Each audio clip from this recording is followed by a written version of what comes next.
Mga tol, grabe talaga si Iber, no? Pakilamero. Kaya nga mga tol eh. Pero huwag kayong mag-alala. May araw din yung sa atin si Iber. Pero tol, saglit lang. Si Iber, oh. Mga tol, bakit kausap ni Iber yung bagong lipat na babae dito? Kaya nga mga tol eh. Pero tara, sabihin natin kay Shane. Tara, kailangan malaman to ni Shane. Tara. Oo naman, Mariel. Walang problema dun. Pwede tayo maging kaibigan. O Shane, buti nakita ka namin. May magandang balita kami sasabihin sa'yo. Di ba nga mga tol? Kaya nga, Shane! Kaya nga Shane. Hoy, kayong tatlo, tigilan nyo nga ako. Pagka gantong mainit ang ulo ko, baka tamaan kayo sa akin. Shane, huminahon ka. Kailangan mo itong malaman. Itong good news na sasabihin namin sa'yo. Di ba nga mga tol? Kaya nga, Shane! Kaya nga Shane. Sigurado ako, magugulat ka sa makikita mo. Sige, sabihin nyo sa akin. Kanina ko pa rin kasi hinahanap yung asawa kong si Iber eh. Shane, yun na nga yung sasabihin namin sa'yo eh. Nakita namin si Iber, kasama niya yung babae na bagong lipat dito sa lugar natin. Sigurado ba kayo? Baka mamaya pinagloloko nyo ako. Di Shane, sigurado kami. Gusto mo, samahan ka namin eh. Sige, tara, samahan nyo ako. Tara! Sabi ko na nga ba, papayag ka. Dahil alam ko, mabuting tao ay magiging kaibigan ko. Oh, Mariel, pagbiro ka rin pa. Shane, ayun sila oh. Naniniwala ka na ba? Hoy, Iber! Anong ibig sabihin nito? Tsaka, bakit kayo magkasama ang dalawa? Mahal, magpapaliwanag ako. Tsaka, mali yung iniisip mo. Nag-uusap na kaming dalawa. Kaya nga, mali yung iniisip mo. Sa tingin nyo, anong iisipin ko? Nag-uusap kayo na kayong dalawa lang? Ikaw, Iber! Alam mo naman may asawa ka na, nakikipag-usap ka pa sa kanya. Pwede mo namang iwasan siya. Mahal, sinabi ko naman sa'yo eh. Nakikipag-usap lang siya sa akin. Pati nakikipagkaibigan si Mariel. Ano ba masama dun? Anong masama doon? Pwes, magsama kayong dalawa. Mariel, pasensya ka na sa inugali ni Shane. O paano, mauna na ako. Kakausapin ko siya. Si Iber, nadala lang siguro siya ng galit, kaya siya nagkaganon. Sige, diyan ka na. Ayos ka doon! Sigurado ako, pag-aaway yung dalawang yun. Kaya nga mga tol. O paano, tara na! Tara na! Tara!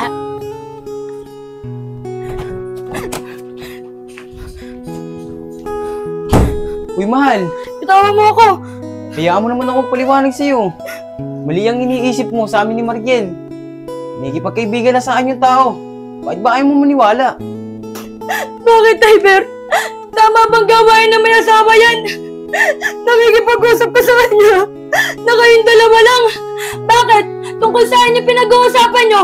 Siguro, may plano ka na iwanan kami ng anak mo. Mahal. Huwag ka naman ganyan mag-isip po. Tsaka, wala akong planong iwan kayo ng anak natin. Diba binago ko na nga yung sarili ko para sa inyo.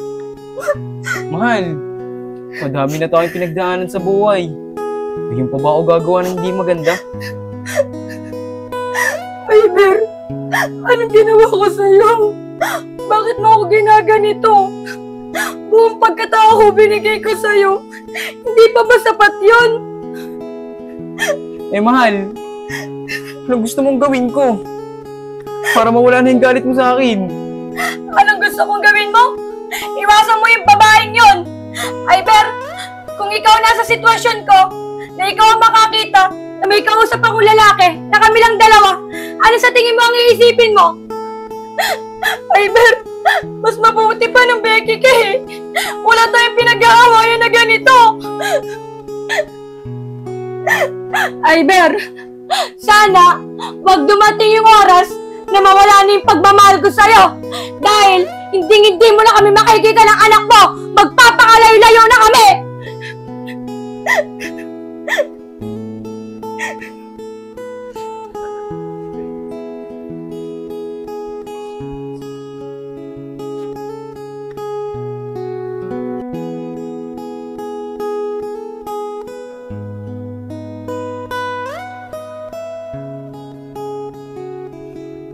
Napakatagal naman ng tatlong yun.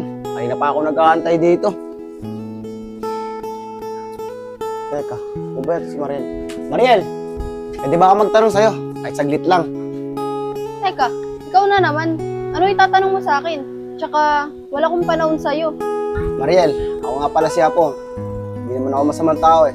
Gusto ko lang naman maipag-ibigan sa'yo eh. Pwede ba? Paano ako makikipagkaibigan sa'yo? Kaya ang sabi ni Iber, mga pasaway kayo. Diyan ka na nga, may pupuntahan pa ako.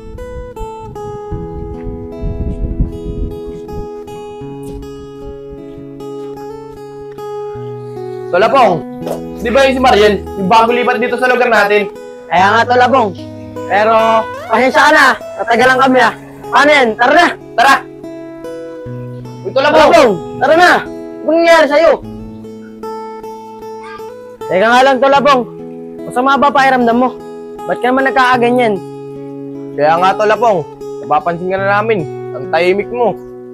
Eh mga tol, nakausap ko si Mariel kanina eh. Gusto ko sana makapag-ibigan sa kanya. Kaso mga tol, mukhang malabong mangyari. Tolapong, kung ano naman yung binabalak mo, huwag mo nang ituloy. Dahil lulaan namin ang mangyayari. Dahil pag niligawan mo si Mariel, hindi ka sasagutin nun. Naku ba naman kayo mga tol? Hindi suportahan niyo ako, ginaganyan niyo pa ako. Pero mga tol, nung nakita ko si Mariel kanina, nag-iba talaga pakiramdam ko. Pero mga tol, hindi ko may paliwanag eh. Kaya nga Tolapong, nag-iba yung pakiramdam mo. Kasi nga, nararamdaman ka sa kanya. Pero Tolapong, ganyan din yung naramdaman ko na naging jowa ko. Kaso, hindi kami nagtagal. Nag-iwalay din kami agad. Tol, tingnan mo sa Oscar, naghiwalay din daw. Kaya kung ako sa'yo Tolapong, huwag mo na subukan. Kung sasagutin ka man ni Mariel, maghihiwalay din kayo. Ewan ko ba sa inyong dalawa? Pero mga tol, handa akong baguhin ang sarili ko para sa kanya. Tol Oscar, narinig mo ba yun? Babaguhin daw niya ang sarili niya. Mga tol, totoo ang sinasabi ko. Bigyan niya lang ako ng pagkakataon. Handa akong baguhin ang sarili ko. Ay nako Tolapong, lilipas din yan. Paano yan? Tara na, baka wala pa tayong makakalaban sa court. Baka lumakas pati ito yung ulan. Tara! Tara!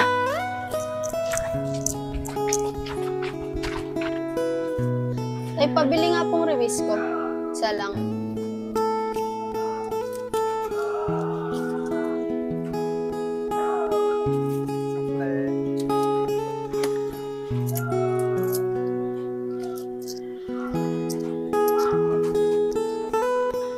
Oh, Iber, ikaw pala.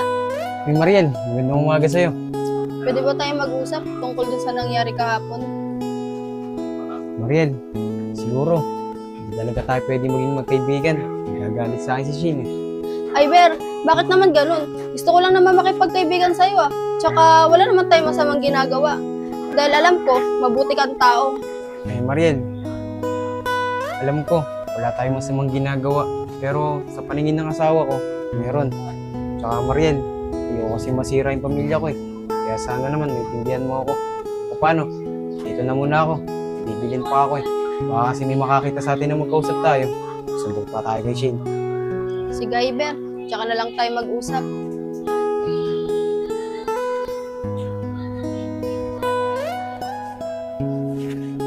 Nagagalit si Shane. Siguro, kailangan ko siya makausap para may paliwanag ko sa kanya. Ano ba yan? Inabot pa ako ng ulan. Makapagpatila nga muna dito.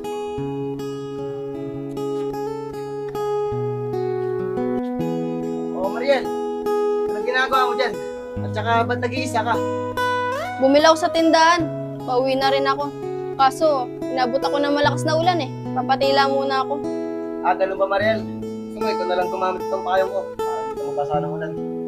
Sige, hindi na. Papatila na lang ako ng ulan dito. Si Mariel, okay lang naman sa akin. Talaga ba, Pong? Di ba nakakahiya? Oh Mariel, hindi naman nakakaya. Gusto mo, yatin pa kita sa inyo eh. Sige, tara. Mariel, maraming salamat nga pala at pumayag ka na hatid ko sa bahay niyo. Wala yun na, Pong.